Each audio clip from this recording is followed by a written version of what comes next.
Eder, Mech, Pallister. In giro c'è almeno un assassino e almeno un complice se non anche due. Per la loro sporca vita, la dovete passare in carcere. Non siete esseri umani, non siete degni di vivere in mezzo alle persone, voi siete bestie e dovete stare in gabbia. Sembra che ci siano degli evidenti segni di coltellate sul corpo, di parecchie coltellate. Di fronte a sé aveva una belva senza scrupoli, un mostro che ha infierito su di lei, su una povera donna indifesa, oltretutto con un'arma vigliaccamente, con tutta questa rabbia verso questa povera donna che non farebbe mai male una mosca, un mostro, o magari addirittura i suoi carnefici o il suo carnefice, magari per rendere più facile l'occultamento, magari un'automobile le hanno addirittura, dopo averla uccisa, valutato magari di spezzare addirittura gli arti per renderla più facilmente legabile o magari per contenerla anche nell'autovettura, non saprei, tutto inquietante.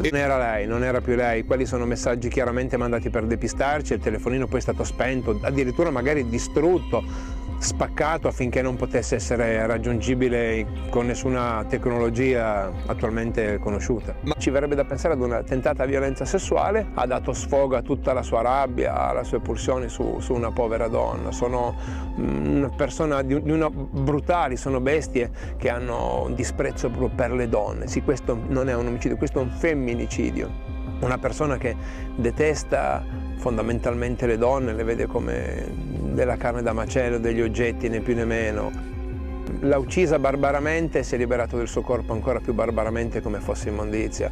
Non sono esseri umani, sono bestie che detestano profondamente le donne. Spero davvero che gli inquirenti arrivino a darci una risposta per me, per la memoria di Mara, perché è stata un'ingiustizia contro tutte le donne, contro gli esseri umani, contro nostra figlia, e persone del genere spero tanto che vengano rinchiuse, o questa persona se una sola, per carità, ma bisogna rinchiudere questo mostro, questi mostri, perché è una cosa efferata di una barbarie, di un'atrocità indescrivibile. Adesso in effetti ci sono molte notizie che affiorano, più o meno ufficiali. Ci possiamo aspettare di tutto, possono averla rincorsa, possono averla presa a bastonate, sicuramente la nostra percezione è che la morte sia stata molto cruenta, molto violenta, che possa aver sofferto molto purtroppo. Comunque sia un rifiuto, ecco, lo vedo così come un rifiuto, o legato ad un fattore di soldi, ecco, le due cose secondo me potrebbero essere o correlate, o una o l'altra, ecco, un rifiuto sessuale o una questione che potrebbe essere eventualmente legata al denaro e a un momento così di impito di rabbia, però addirittura se proveranno che tutto ciò è veritiero, le coltellate addirittura sono una cosa barbara, voglio dire, mostruosa. È stressato, viața. Io ti giuro che mi duc la poliție mâine să fac cerere de control de telefonul. Dacă rezultați numărul meu, ai belit pula tu. Stai să vezi tu. Pezzi di merda. Presa da dietro, quindi Liliana non è stata uccisa col cuscino. Il cuscino era semplicemente una cosa che, guardando le riprese di quei giorni, dei primi giorni, in casa loro, e sul letto di volta in volta apparivano cuscini diversi, mai quello di Liliana. Per cui ho detto, è sufficiente che uno gli abbia pestato il cuscino sulla bocca, quello non respira più, come qualsiasi di noi. Però in realtà poteva essere una mano con un guanto o una beretta semplice, un qualcosa che per non lasciare le tracce. Lei è morta soffocata, punto e basta. E il soffocamento è stato architettato, non era così un caso. È stata pestata come Dio comanda, e questa è un'altra lacuna che lascia in qualche maniera interdetti, perché lei quale altro motivo c'era per non farla vedere almeno ai parenti più stretti, i de visus, intendo. Io avevo spaccato la cassa per vedere se quella là dentro era o no mia moglie o mia sorella o per capirci. A Trieste tutti hanno l'abitudine, o quasi tutti, di lasciare la casa aperta, giusto o no? Lei non poteva essere lasciata aperta perché era stata pestata di santa ragione, soprattutto. Era piena di lividi dappertutto, è stato minimizzato tutto, aveva un piccolo livido qua, un piccolo là. Quale piccolo? Si è visto dopo, quando è uscito il faldone, si è visto quanto piccoli erano, aveva un bernoccolo qua, insomma, di tutto e di più. Io mi aggrego a quello che hanno detto il signor procuratore, il signor questore, eccetera, e aspetto, punto, non c'è altro da fare adesso. Il compito è loro, non mio o vostro, di andare in cerca della verità. Noi spingiamo perché questa esca e io ho fatto di tutto finora. Adesso io sono soddisfattissimo del fatto che intanto Liliana non si è suicidata, number one, più importante di tutti. Secondo, è stata uccisa, assassinata. 2, per conto mio, lei è stata portata lì nelle condizioni in cui è stata trovata, altrimenti ci sarebbero ulteriori segni, secondo me. È anche impacchettata com'era, perché quella era una scena che doveva scimmiottare un suicidio. Ecco il perché anche del famoso cordino messo là apposta, sbagliando. Chi lo ha fatto ha sbagliato indirizzo, perché anziché avvalorare la tesi del suicidio si è dato un poco da zappa sui piedi. Non è da me fare indagini, ok, non sono pagato per questo. Lei doveva andare al negozio della Vinci sicuro, io ci sono andato sicuro, a dispetto di chi lo nega, ci sono andato, la mia macchina è ferma lì, la macchina è ferma in via Battisti di fronte alla Wind. In seconda, dovevo fermarmi pochi minuti a chiedere se era venuta. Due motivi. Primo, andare a prendersi un telefono finalmente suo, perché i telefoni che lei usava erano di Sebastiano in prestito. Io per questo non mi sono allarmato di primo per il fatto che lei non veniva per mezz'ora in più. Lei poteva rendere il telefono al marito perché era suo, tenersi la SIM. Il secondo era, siccome in quei giorni c'era un contenzioso in famiglia per fare o no a Natale un regalo da un iPhone di 1.400 euro alla nipote, cioè la figlia del figlio di Sebastiano, ecco, da testimonianze di amici che io ho avuto dopo, lei non era tanto propensa a farlo, perché non voleva mettere lei fuori i soldi. Arrangiatevi, gli ha detto, ultime parole. Non è escluso che negli ultimi alterchi, che non possono non aver fatto loro, il giorno 3, tutta la notte, lui ha detto che la notte piangeva, è chiaro, e hanno passato la notte in baruffa, per conto mio. Sbaruffavano, lei avrebbe dovuto essere là per le 9 per sbrigarsi prima, quel negozio apriva all'ora, alle 9:30 come orario, era sempre aperto alle 9, lei lo sapeva, si era informata prima, almeno così mi ha detto, ed è stato appurato anche. Ecco, io sono entrato a chiedere se una figura come Liliana fosse passata di là. Io sono andato tardissimo là, sarà stato mezzogiorno meno poco, quando proprio ribollivo di attesa, di pensare tutte le cose possibili. Quella che esce da casa è Liliana? E io non sono ancora sicuro al 100% che sia lei. Io sono ancora a metà strada, perché c'è ancora delle ricerche in corso e io spero che quanto prima emergano, ecco, da gente che si è interessata a questo fatto. Mai avrei potuto pensare, primo, che succedeva questo fattaggio a Liliana, che è la cosa peggio che mi ha stravolto e sconvolto la vita. Secondo, ho fatto conoscenza con un sacco di persone in Italia, alcuni saranno anche blagheri. Liliana quel 14 dicembre esce senza telefono perché sicuramente Sebastiano ha preteso che lei lo lasciasse a casa. Da te, Claudia, era mai venuta di martedì senza telefono? Mai. Stranissimo, ecco perché. Io potrei dire che lei non è uscita da casa, viva. Lei non poteva non chiamarmi 10 minuti di ritardo. Io voglio sperare che le indagini vengano condotte come Dio comanda, stavolta, indagini sulla ricerca della verità, non sicuramente una verità basata su un suicidio presunto. È stato fatto di tutto per fare credere a noi tutti che lei si fosse suicidata. Tutte le cose dimostrate vertevano là. Lei potrebbe non essere quella che scende, ergo è rimasta in casa. Okay. Non si sa in che termini, ma da quella casa potrebbe, di nuovo condizionale, non essere uscita viva. O se sì, perché è costretta. Ma cosa è successo?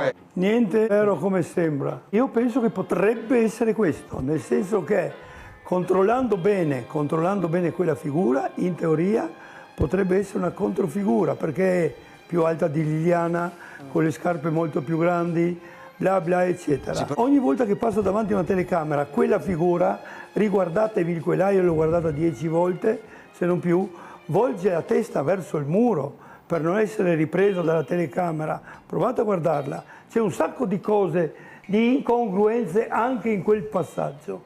Un sacco. Liliana Resinovic poteva avere dei nemici? Io penso di no. Io non posso credere che una persona come Liliana, col suo animo, col suo quella, ma se tu pensi che una settimana prima mi diceva non posso lasciare Sebastiano in braghe di tela, per cui io continuo a pagare l'affitto della casa, e cercava una meno cara per non dover... Lei pensava al futuro di Sebastiano, parole sue, per cui io non faccio altro che ricordare quello che lei mi diceva in confidenza a casa mia. 1.000 euro al mese per mantenere quella casa. E ha detto, se Sebastiano lo lascio solo, è un delitto buttare via tanti soldi, e cercava un appartamento più piccolo. Io le ho detto, guarda che io ti posso durare pochi anni, e dopo, intanto io mi prendo una casa e via, non voglio restare qua, anche se indifferente come, casa mia si intende. Non penso che altri al mondo avrebbero potuto avere un pensiero contro Liliana, secondo me. Penso di averla conosciuta abbastanza bene. Orario di morte, ore 9:17. Io l'ho scritto perfino sulla tabella con la quale ci siamo fermati davanti al tribunale a fare quella, io ho fatto data e ora. È stata da qualche altra parte. Ci sono indagini in corso, non ve le dico, ma le so e usciranno. Lei aveva attorno, e dopo non dico più altro, formiche e grani di polline, punto. Non è la sola squadra mobile che fa indagini, ma un sacco di gente in Italia. Anche le formiche che sono state trovate su di lei, se e quando verrà scoperto un qualcosa di serio, uscirà. Non sono andato a cercare nel boschetto io. Domanda precisa che mi ha fatto la dottoressa Ferrazzuti in questura la mattina del 5 gennaio. La mattina del 5 gennaio. Mi ha chiesto se sapevo luoghi da loro frequentati. E io ho elencato la Costa dei Barbari, dove sapevo che andavano a fare nudismo, la Riviera di Barbara tutta perché facevano le foto più belle. Usavano andare a Idila, mi sembra che si chiama, vicino a Citanova, perché lei ha una cugina a Citanova, fare i nudisti anche, e il boschetto nostro, perché c'era la Gabriella con le cagnoline, sono femmine tutte e due, ecco, che lei usava. Io ho nominato come zona la zona del boschetto, che per noi, cioè tutto il comprensorio, non ho detto andate là, per capirci. Succedeva la mattina del giorno 5. È impensabile che io sono venuto via da là a mezzogiorno e Bernard, mi sembra che si chiama, che sarà in pensione ormai, l'ispettore di polizia che mi faceva l'interrogatorio, no, era la Ferrazzuti. È impensabile che da mezzogiorno alle 2, che erano là la squadra a ricercarla, e nessuno mette in piedi la squadra che era là a cercarla. Il nostro prefetto di allora, ecco, ha rivendicato a se stesso il fatto che alcuni giorni prima ha riunito tutti, è venuto fuori dopo, cioè la polizia, la squadra che dovevano fare ricerche eccetera, e lui 3 giorni prima o 2 ha predisposto ricerche là. Dopo, per combinazione, qualche buon tempone ha messo in bocca a me il fatto di dire andate là. Il prefetto di Trieste ha mandato lì quelle squadre che hanno trovato... Quindi Salvo non ti ha detto nulla? Lui ha detto, a me mi ha detto, ricordati che come luogo è da indicare non il boschetto, il comprensorio, 22.000 metri quadri, non il boschetto che ne ha 500. Lei è stata trovata in quel boschetto, ma quel boschetto di tutto è un 40°, ed è stata decisa quella ricerca dal prefetto, che ha rivendicato a sé e non a Sterpin Claudio. Erano diverse squadre, una ha avuto il compito di andare proprio là, punto. Perché più sotto, appena più sotto, 500 metri, c'è un luogo simile. E quella volta il posto pullulava di cinghiali. Io mi addormento tutte le notti da 3 anni e mezzo quasi, perché è successo a novembre che lei ha portato il parure di lenzuola, sono ancora là, sul letto. io le tiro via ogni 15 giorni o giù di lì, le cambio, le lavo e le rimetto su. Non ho capito come mai all'improvviso, intanto, giusto per parlare, purtroppo cade lui, ma amen. Sebastiano dopo pochi giorni diceva che aveva un alibi perfetto. Che cazzo ti serve un alibi perfetto? Che tua moglie e lui è andato a fare la denuncia per allontanamento volontario, in maniera che nessuno potesse intralciare eventuali indagini, giusto? Uno. Lui ha fatto la denuncia per allontanamento volontario la prima volta, la prima sera, giusto? Uno. Si lamentava con la cugina e col fratello. Come farò ad andare avanti? Non solo, pochi giorni dopo aveva un avvocato che lo difende. Che cavolo ti serve a dicembre del 21 un avvocato? Lui ce l'aveva già. Subito dopo si lamenta e con Sergio, fratello, e con Silvia, cugina, come farò ad andare avanti senza Liliana? Io ho 500 euro al mese. E adesso si permette di avere tutta questa stuola di io non ho avvocato. Vabbè. Nulla è come sembra. Io l'ho sentita che se viene fatta una denuncia di allontanamento volontario di chi che sia, la polizia non può intervenire. Cioè tu sei libero di allontanarti quando cavolo vuoi, dalla famiglia, da dov'è, volontariamente. Troveranno peli di chissà chi perché tutti e tre, Constantinides e i due addetti, hanno cacciato la testa dentro alla ricerca di, prima, guarda se ha il ciuffo bianco, bisognava tirare via i sacchetti, tutte le palle, e dopo guarda se c'ha l'orologio rosa. Chi cavolo ha detto a quelli là, Constantinides e due persone dei pompieri volontari, che lei doveva avere al polso l'orologio rosa? Ehi, non dimenticare di iscriverti a questo canale.